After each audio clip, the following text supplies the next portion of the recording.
Tam, kde najmohutnejší z najmohutnejších Rokoš neustále na nás dohliada. Tam, kde potok Radiša celé stáročia zemský povrch modeluje. Tam, na križovatke dvoch ciest, v útrobách Strážovských vrchov, tam sa nachádza obec zvaná Žitná Radiša. Po kratučkom čase, 18 rokov, sa do našej obce vrátila tradícia mnohým neznáma.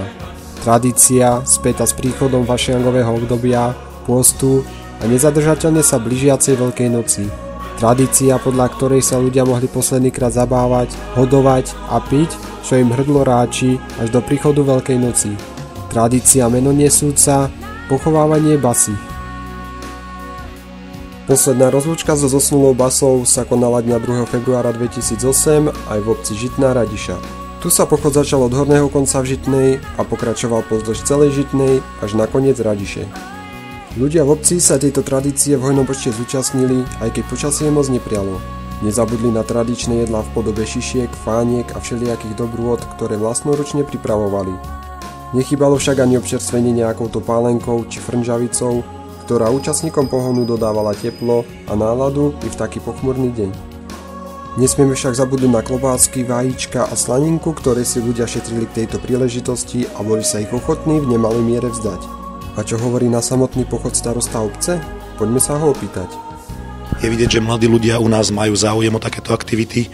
Bohužiaľ teda dlho sa to nekonalo, naposledy to bolo pred 18 rokmi, ale dneska bolo vidieť, že teda ten záujem je a tá obec trošku ožila. Trošku by som vylepšil tú hudbu a to spievanie, ten doprovod bol, alebo ten sprievod bol trošku taký smutnejší. Bohužiaľ teda nemáme u nás takú nejakú kapelu alebo podobne, ale na budúce isto zabezpečíme aspoň spevákov, ktorí toto oživia. Bolo to tu už dávno predtým, ako teda sme začali dneska my, takže myslím si, že tá tradícia je už dlhodobá, dlhoročná a dúfam, že bude pokračovať aj ďalej. Vo večerných hodinách toho istého dňa, po predchádzajúcej zábave v kultúrnom dome v Žitnej Radiši, sa uskutočnil program pochovávania, na ktorý sme boli iste všetci veľmi zvedaví. Program nevznikol len tak z ničoho.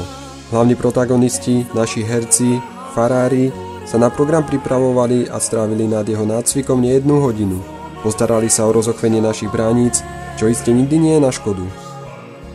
V nemalej miere však vďačíme za samotný akt pochovávania dobrovoľnému hacickému zboru v Žitnej Radiši, jeho členom, ktorí sa programu zúčastnili, ale aj tým, ktorí sa starali o všetko potrebné a nutné, pre taký výsledný efekt, ako tento deň priniesol, patrí naša vďaka. Dúfajme, že táto tradícia sa u nás udrží a bude nás zabávať ešte počas mnohých nasledujúcich rokov.